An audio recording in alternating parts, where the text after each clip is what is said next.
Hello friends, ప్రెగ్నెన్సీలో ఒక్కొక్కరికి విచిత్రమైన క్రేవింగ్స్ వస్తూ ఉంటాయంటే ఏమో అనుకున్నాను. ఫస్ట్ టైం నాకు కూడా క్రాబ్ తినాలనిపించింది. సీ ఫుడ్‌లో ప్రాన్స్ అంటే నాకు చాలా ఇష్టం గానీ, ఎందుకో ఈ ప్రెగ్నెన్సీలో ప్రాన్స్ కంటే కూడా నాకు క్రాబ్ తినాలని చాలా ఆశగా అనిపించింది. అందుకే నెల్లూరు నుంచి వస్తూ ఇవన్నీ తెచ్చుకున్నాననమాట. సో, క్లీనింగ్ అక్కడ చేసిస్తారనేసి.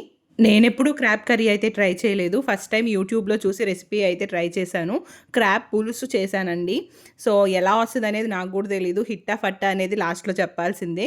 కష్టపడి రెసిపీ అంతా చేసిన తర్వాత నాకు తినాలన్న ఫీలింగ్ గూడా అనిపించలేదు. ఎవరైనా చేసి పెడితే బావుంటది గానీ, మనకు మనమే చేసుకుంటే తినాలనిపించదు గదా! సో, మా వారు తిని బావుందనైతే చెప్పారు.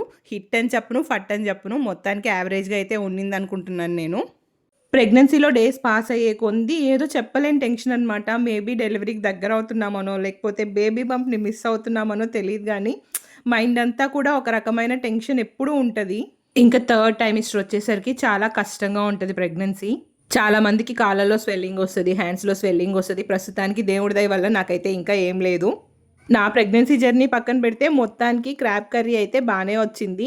సో, ఇందులో ఇంకేమైనా వెరైటీగా ట్రై చేయొచ్చా క్రాబ్ కర్రీ రెసిపీస్? మీకేమైనా ఐడియా ఉంటే నాతో కామెంట్స్‌లో షేర్ చేసుకోండి. క్రాబ్‌తో పాటు ఫిష్ ఫ్రై కూడా చేసేసాను. మొత్తానికి మా ఇంట్లో ఈరోజు సీ ఫుడ్ ఫీస్ట్ అనమాట. అందరం కలిసి హ్యాపీగా లంచ్ చేసేసాము.